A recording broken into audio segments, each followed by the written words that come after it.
പവനൻ ഒരു intellectual honesty എന്ന് നമ്മൾ പറയുന്ന ബൗദ്ധിക സത്യസന്ധതയുള്ള സാംസ്കാരിക രാഷ്ട്രീയ പ്രവർത്തകനും ചിന്തകനുമായിരുന്നു പവനൻ. 1983 സെപ്റ്റംബറിൽ യുക്തിരേഖ മാസി ഇറങ്ങുമ്പോൾ അതിൽ EMS യുക്തിവാദം എന്ന പേരിലൊരു ലേഖനം എഴുതിക്കൊണ്ട് കേരളത്തിലെ 83-84കളിൽ മതവും യുക്തിവാദവും ഒക്കെയായി ബന്ധപ്പെടുത്തിയ വലിയൊരു ചർച്ച നയിച്ചത് പവനാണ്. അദ്ദേഹം തൻ്റെ നിലപാടുകളിൽ യാതൊരിക്കലും വെള്ളം ചേർക്കുകയോ ആരുടെയും മുഖം നോക്കിയും സൗന്ദര്യം നോക്കിയും നിലപാടുകളെ സ്ഥാനമാനങ്ങൾ നോക്കി വിമർശിച്ച ആളല്ല. ആ ചർച്ചയുടെ അനന്തരഫലമായിരുന്നു വൈരുദ്ധ്യാധിഷ്ഠിത ഭൗതികവാദവും യുക്തിവാദികളും കമ്മ്യൂണിസ്റ്റുകാർ യുക്തിവാദം എന്ന 2 പുസ്തകങ്ങൾ എഴുതാൻ EMSനെ പ്രേരിപ്പിച്ചത്. മാർക്സിസം മതവിരുദ്ധം തന്നെയാണ് എന്നും മാർക്സിസം മതവിരുദ്ധമല്ല എന്നുള്ള വാദങ്ങളെ മുനയൊടിച്ചുകൊണ്ട് വളരെ കൃത്യമായ ദാർശനിക രീതിയിൽ എഴുതിയ നിരവധി ലേഖനങ്ങളുടെ ഉടമയായിരുന്നു അദ്ദേഹം.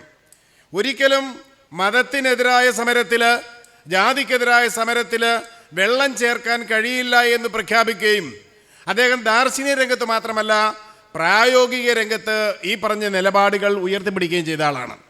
ഇന്നത്തെ ബുദ്ധിജീവികളെയും ഇന്നത്തെ എഴുത്തുകാരെയും പോലെ നടുവളഞ്ഞവനോ ആരുടെയെങ്കിലും പാദസേവ ചെയ്യാൻ തയ്യാറായ ആളായിരുന്നില്ല പവൻ എന്നുള്ള അദ്ദേഹത്തിൻ്റെ പ്രത്യേകത. സമരോത്സുക യുക്തിവാദം എന്നൊരു പേര് നമ്മൾ കൊടുക്കാമെങ്കിൽ അതിൻ്റെ പ്രതീകമായിരുന്നു, അതിൻ്റെ മൂർത്തിമത് ഭാവമായിരുന്നു പവനൻ. അദ്ദേഹം എഴുതുക മാത്രമല്ല, പ്രസംഗിക്കുക മാത്രമല്ല, ഇടപെടലുകൾ നടത്തിയിരുന്നു. എന്തെല്ലാം കാര്യങ്ങളിൽ? കേരളത്തിലെ ഒട്ടേറെ സമരമുഖങ്ങളിൽ ഇവിടെ സഖ അനിൽകുമാർ പറഞ്ഞതുപോലെ ഇറങ്ങേണ്ട വേദികളിൽ തെരുവിലിറങ്ങിയും പ്രതിഷേധിക്കേണ്ടടുത്ത് പ്രതിഷേധിച്ചും ഒരിക്കൽ പോലും തൻ്റെ ആദർശങ്ങളുടെ മുന്നിൽ മുട്ടുമടക്കാതെ വളരെ കൃത്യമായ നിലപാടുകൾ എടുത്തു എന്നുള്ളത് അദ്ദേഹം പറയുന്നത്. വർഗീയതയും ഫാസിസത്തെയും കുറിച്ച് പറയുമ്പോൾ ഭൂരിപക്ഷ ന്യൂനപക്ഷ ഭേദം ഒരിക്കലും പവനെ കാണിച്ചിട്ടില്ല.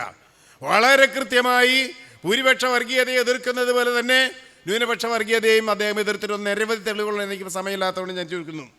അതുപോലെ ഏകീകൃത സിവിൽ നിയമത്തിൻ്റെ EMS ശരീഅത്ത് സംവാദത്തിൽ നേരിട്ട് ഇടപെട്ടു അദ്ദേഹം. അതുപോലെ ചേകന്നൂർ മൗലവിയുടെയും തിരോധാനത്തിനെതിരെ സമരരംഗങ്ങളിൽ തസ്ലീമ നസ്രീനും സൽമാൻ റുഷ്ദിക്കുമെതിരായിട്ടുള്ള സബ്ദർ ഹാഷ്മിക്കെതിരായിട്ടുള്ള അതിക്രമങ്ങളിൽ തെരുവിലിറങ്ങി പ്രതിഷേധിച്ച ആളാണ് അദ്ദേഹം. അതുപോലെ ബാബറി മസ്ജിദ് ഇറക്കുന്ന കാലത്ത് വളരെ കൃത്യമായി ബാബറി മസ്ജിദ് അതേ സ്ഥാനത്ത് പുനഃസ്ഥാപിക്കണമെന്ന് ആവശ്യപ്പെട്ടുകൊണ്ട് എഡിറ്റോറിയൽ എഴുതി. യുക്തിവാദികൾക്ക് പോലും വിയോജിപ്പുണ്ടായ ഒരു കാര്യം. പക്ഷേ ഇന്ത്യൻ ജനാധിപത്യത്തിന് എതിരായ, ഇന്ത്യൻ മതനിരപേക്ഷതയ്ക്കെതിരായ അതിക്രമമാണ് ബാബറി മസ്ജിദിൻ്റെ തകർക്കൽ എന്നതുകൊണ്ട് അത് പണിത് തിരിച്ചു സ്ഥാപിക്കണമെന്ന് ആവശ്യപ്പെട്ട പവനൻ്റെ ആ ഇൻ്റലക്ച്വൽ ഓണസ്റ്റി ഉണ്ടല്ലോ, ആ സത്യസന്ധത നമ്മൾ അറിയേണ്ടത്. അതുപോലെ മതനിരപേക്ഷത, മതമുക്ത രാഷ്ട്രീയം തുടങ്ങിയ കാര്യങ്ങളിൽ കൃത്യമായ നിലപാടുണ്ടായിരുന്നെന്ന് മാത്രമല്ല അത്തരം കാര്യങ്ങളിൽ നേരിട്ട് ഇടപെടുമായിരുന്നു അദ്ദേഹം. ക്രിസ്തുവിൻ്റെ 6-ാം തിരുമുറ എന്ന നാടകത്തിന് നിരോധിക്കപ്പെട്ടതിനെതിരെ അദ്ദേഹം തെരുവ് നടത്തിയ സമരങ്ങൾ, തൃശ്ശൂരിൽ നടത്തിയ ജനാധിപത്യ കൺവെൻഷൻ, അതുപോലെ തന്നെ PM ആൻ്റണിയെ കള്ളക്കേസിൽ പിടിച്ച് അദ്ദേഹത്തെ ജയിലിലടച്ച സമയത്ത് AK ആൻ്റണി മുഖ്യമന്ത്രിക്ക് കത്തെഴുതി PM ആൻ്റണിക്ക് മോചനം നൽകാൻ നടത്തിയ ശ്രമങ്ങൾ, അതുപോലെ യൂണിവേഴ്സിറ്റിയുടെ മതപഠനം, എന്തിന് മതനേതാക്കളുടെ തെരഞ്ഞെടുപ്പ് രാഷ്ട്രീയം തുടങ്ങിയ നിരവധി എണ്ണിയാലൊടുങ്ങാത്ത സമരപരമ്പകൾക്ക് അദ്ദേഹം നേരിട്ടു എന്ന് മാത്രമല്ല അദ്ദേഹം സമരോത്സുകമായി തെരുവിൽ നിന്നുകൊണ്ട് അദ്ദേഹം എതിരാളികളുടെ മുഖം നോക്കാതെ പ്രവർത്തിച്ചു എന്നാണ്. മറ്റൊരു പ്രധാനപ്പെട്ട കാര്യം, മറ്റ് എഴുത്തുകാരിൽ നിന്നുള്ള വ്യത്യസ്തമായി പതിതരും പാർശ്വവൽക്കൃതരുമായ ജനവിഭാഗത്തിൻ്റെ, ദലിതരുടെ, പട്ടികജാതി പട്ടികവർഗ ആദിവാസി വിഭാഗങ്ങളുടെ അവകാശങ്ങൾക്ക് വേണ്ടി ആദിവാസി പ്രശ്നത്തിൻ്റെ അടിസ്ഥാന പ്രശ്നം ഭൂമിരാഹിത്യവും ദാരിദ്ര്യവുമാണെന്ന് പറയുക മാത്രമല്ല 1975 ആദിവാസി ഭൂനിയമം നടപ്പിലാക്കണമെന്ന് ആവശ്യപ്പെട്ടുകൊണ്ട് സമരരംഗത്ത് വന്നയാളാണ് പവനൻ. ഈ രംഗത്തൊക്കെ അദ്ദേഹത്തിന് കൂടെ ഉണ്ടായിരുന്ന ഒരാളെന്ന നിലയിൽ, 25 വർഷത്തോളം പവനനോടൊപ്പം നടന്ന ഒരാളെന്ന നിലയിൽ എനിക്ക് വളരെ കൃത്യമായി അറിയാം. അതുപോലെ അദ്ദേഹത്തിൻ്റെ നവോത്ഥാന പ്രവർത്തനങ്ങൾ, സാമൂഹിക പരിഷ്കരണ പ്രവർത്തനങ്ങൾ, ആ ആകാശവാണി ദൂരദർശൻ അന്ധവിശ്വാസ പ്രചാരണങ്ങൾ, ഗുരുവായൂർ സത്യാഗ്രഹം, അതുപോലെ നിരവധി ജാഥകൾ, മാർപ്പാപ്പയുടെ സന്ദർശനത്തിന് നടത്തിയ ജാതിവിരുദ്ധ മതേതരവേദിയുമായിട്ടുള്ള ബന്ധങ്ങൾ, കൊടുങ്ങല്ലൂർ തെറിപ്പാട്ടിനെതിരെ സമരങ്ങൾ, ഇങ്ങനെ നിരവധിയായ എണ്ണമറ്റ സമരങ്ങളുടെ വക്താവായി യുക്തിവാദത്തെ സമരോത്സുകമാക്കി തെരുവിൽ കൊണ്ടുവരികയും അതിനുവേണ്ടി ഏതറ്റം വരെ പോകാൻ തയ്യാറായിരുന്ന ആളായിരുന്നു പവൻ എന്നത് അദ്ദേഹത്തിൻ്റെ നിലപാടുകളുടെ വ്യക്തമായിരുന്നു.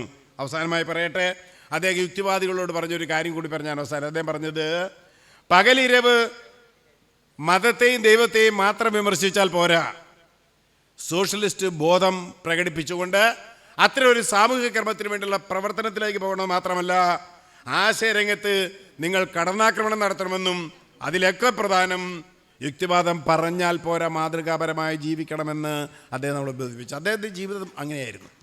അങ്ങനെ മാതൃകാപരമായൊരു യുക്തിവാദിയായും സമയത്ത് തനിക്ക് കിട്ടാമായിരുന്ന ഒട്ടേറെ സ്ഥാനമാനങ്ങളെ ത്യജിച്ചുകൊണ്ട് താൻ ഉയർത്തിപ്പിടിച്ച യുക്തിവാദത്തിൻ്റെയും മതനിരപേക്ഷതയുടെയും അല്ലെങ്കിൽ മതമുക്ത രാഷ്ട്രീയത്തിൻ്റെയും വക്താവായി തെരുവുകളിൽ ഓരോ പ്രവർത്തകനുമൊപ്പം അദ്ദേഹം സഞ്ചരിക്കുകയും സംഘടനാ നേതൃത്വ നിന്നുകൊണ്ടും നേതൃത്വമില്ലാത്ത കാലത്തും യുക്തിവാദത്തിനും മാനവികതയ്ക്കും വേണ്ടി നവീകരണത്തിന് വേണ്ടി പോരടിച്ച ഒരു മനുഷ്യൻ എന്ന നിലയിൽ പവനൻ എന്നും ഓർമ്മിക്കപ്പെടും. നന്ദി.